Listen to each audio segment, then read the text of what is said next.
Good morning. Chasing that sun. I get up at 5 and it comes up at 6. But there it is in all its glory. Thank you for being with me. All right, I'm going to try to continue where I was yesterday on the effective communication. So I'm going to go back over what we were supposed to be doing. Where's number 1? There it is. Okay. Describe an experience you had recently that involved talking to someone about something that was difficult.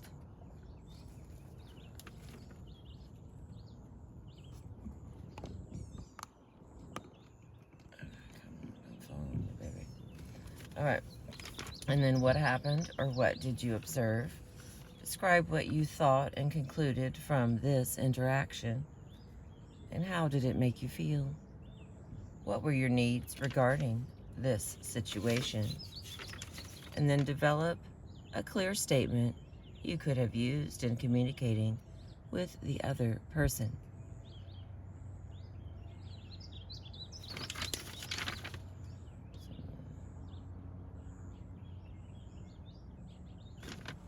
All right, does that several times because it's supposed to have 3 of them. And then this next part is the effective communication, a test. It says, refer back to the clear statements that you developed for each of the 3 examples you developed in the last section. Were you able to answer yes to the following questions? Example 1. All right. Okay, 1. Have I expressed what I actually know to be fact? Yes or no? Number 2, have I expressed and clearly labeled my inferences and conclusions? Yes or no? Have I shared my feelings without blame or judgment? Yes or no? Have I shared my needs without blame or judgment? Yes or no? And have I been able to say what I want? Yes or no? And example 2, have I expressed what I actually know to be fact? Oh, we're repeating it again. Have I expressed and clearly labeled my inferences and conclusions? Have I shared my feelings without blame or judgment? Have I shared my needs without blame or judgment? And have I been able to say what I want? And then it does that again for example 3. Is this way of communicating new to you? Yes or no? Does this way of communicating feel comfortable to you? Why or why not? What have you learned about communication from this exercise? Okay, now this last part, we got 3 pieces left, and it's kind of long, to be fair, but it's extremely useful, and I'm happy to be at this location. Saying no. There are times in your life when you need to say no, or be firm, or insistent about what is and is not okay with you. When you were abused, you may not have been able to say no, or if you did, it was not heard. You may find that you still have a hard time saying no, or being firm when necessary. However, there are times when you must say no and mean it.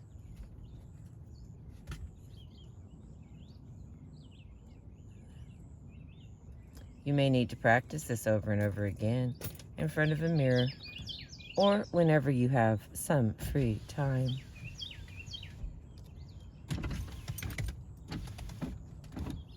Okay, puppy dogs.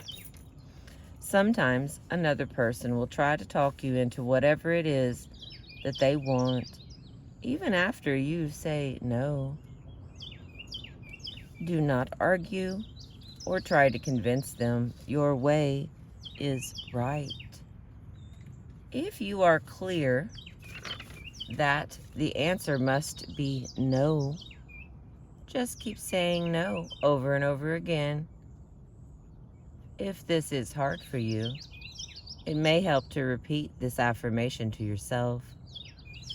No one can talk me into doing things I don't want to do or that are not okay with me.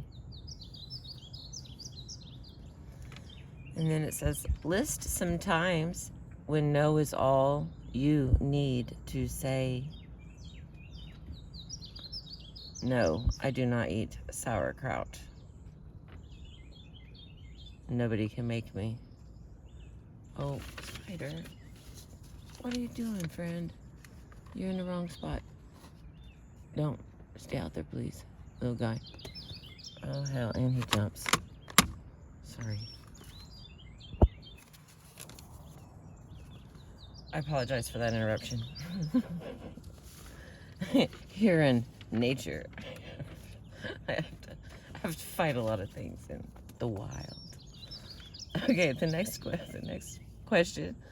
List times in the past when you wish you had said no, or when someone convinced you to change your mind and you wish that you had not. I'm going to stick with the sauerkraut example. I keep trying it every once in a while and it's not my thing.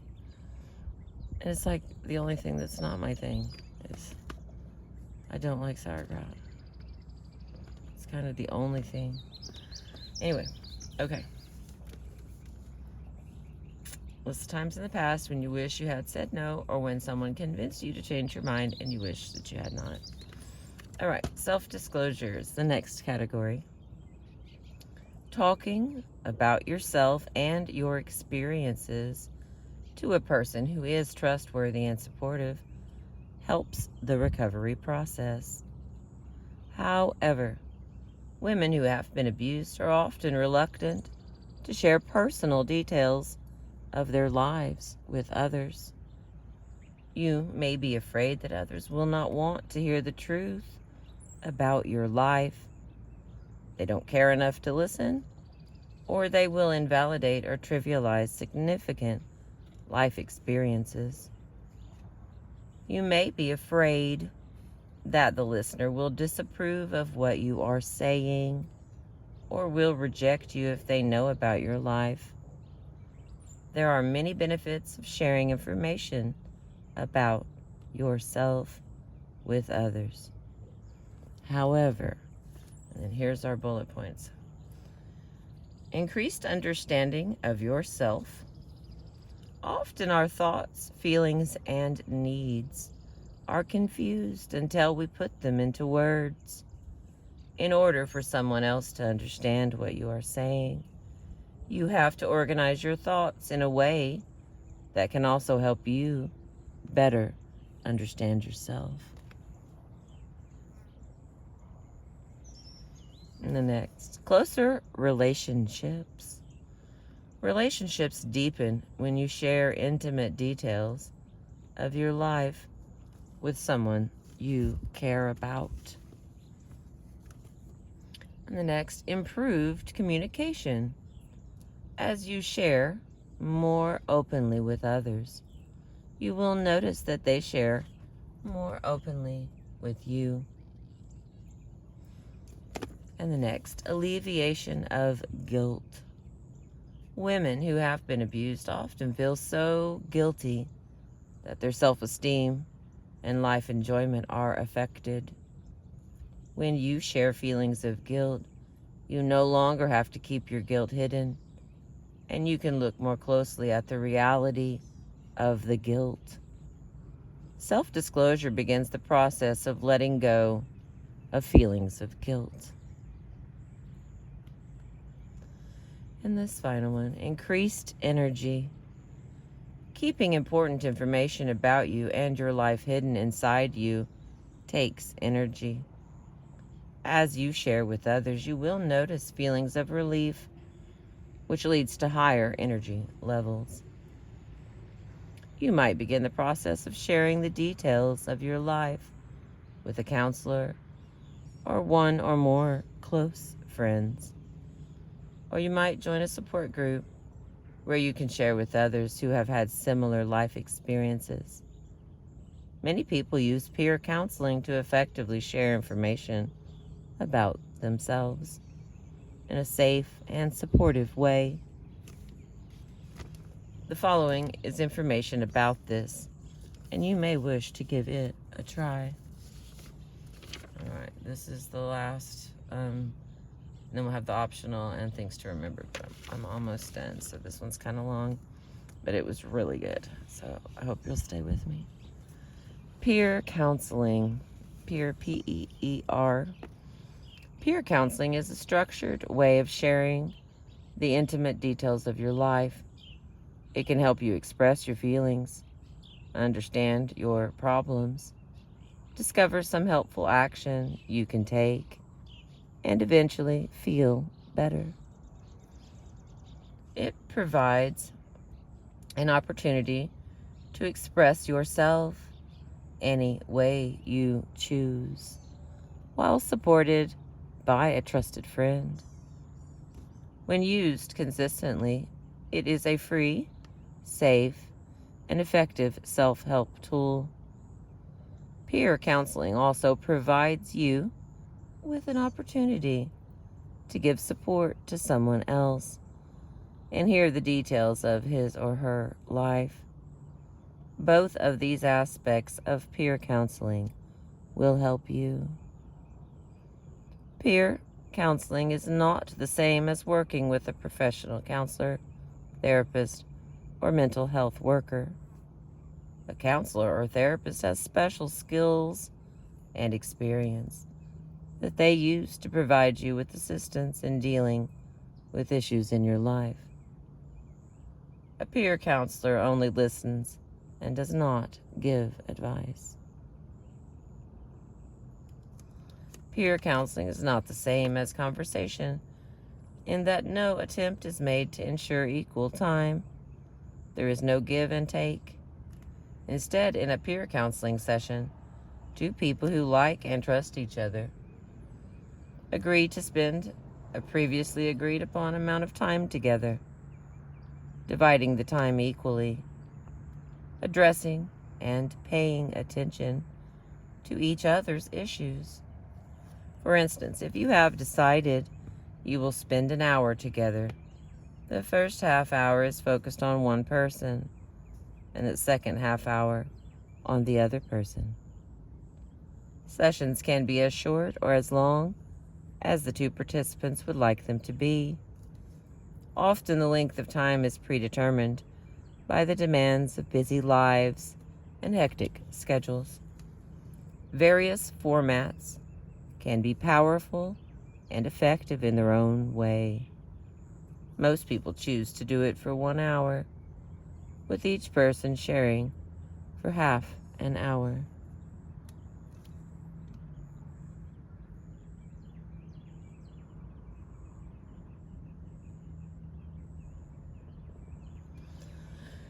Okay. Mary Ellen spends at least one afternoon a week peer counseling for an hour with her friend Laura. We have been doing this for about 4 years. I always look forward to it. It's a special time for both of us and relieves stress in our busy lives. Recently, when I found myself feeling overwhelmed with worry about one of my children, I called her and arranged some extra peer counseling time. The content of these sessions is strictly confidential, of course. Information that a person shares in a session is never shared with anyone. Judging, criticizing, and giving of advice by the listener are not allowed. When someone is speaking, the listener should only make an occasional neutral comment, such as, "I understand. I'm sorry you are having such a hard time," or "I am here for you." Sessions are held in a comfortable, quiet place where there will be no interruption or distraction, and where the session cannot be heard by others. Excuse me. Disconnect the phone, turn off the radio and television, find someone to watch the children, and do whatever else is necessary to eliminate distractions. While most of us prefer face-to-face sessions, phone sessions can be held when necessary.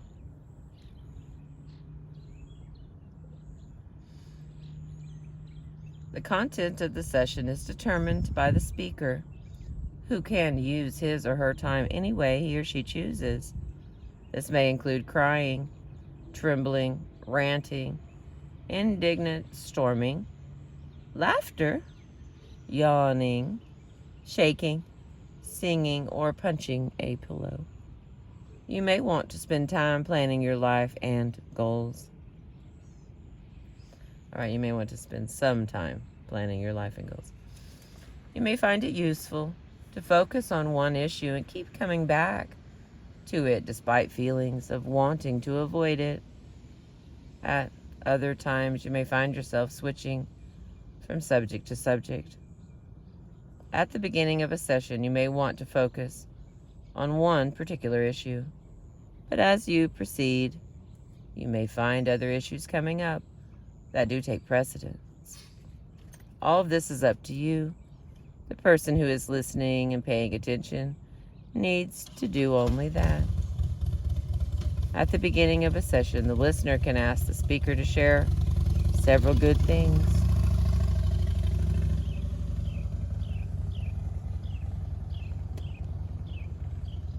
At the beginning of the session, the listener can ask the speaker to share several good things that have happened in the last week or day or month. This provides a positive starting point for the session. At the end of the session, to provide a positive ending point, the listener should ask the speaker to share something that they are looking forward to. In peer counseling, the expression of emotion is never seen as a symptom of a psychiatric illness or an indication that something is wrong. Instead, emotion is viewed as a vital part of the wellness process. You may have been treated inappropriately for expressing emotion and may have learned not to express emotion because it is not safe, which interferes with your wellness process. Peer counseling can help change that. Okay, on the optional activity, you can learn more about good communication from the book Messages, the Communication Skills book by M. McKay, M. Davis, and P. Fanning from Oakland, California, New Harbinger Publications, 1983. And my favorite part, things to remember every day. I can share my observations, thoughts, feelings, needs, and wants with others in a clear and direct way. By sharing information about my life, I will increase my understanding of myself, develop closer relationships with others, and improve my communication skills, relieve feelings of guilt, and feel more energetic. I can say no and mean it.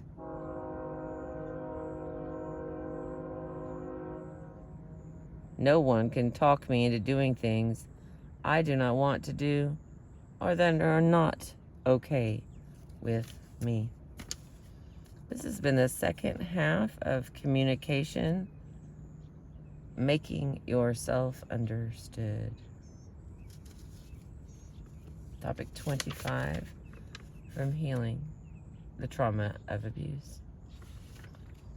Thank you for being with me. The first half of this chapter started out at Walnut Creek, and then I've ended this here at Chandler Park.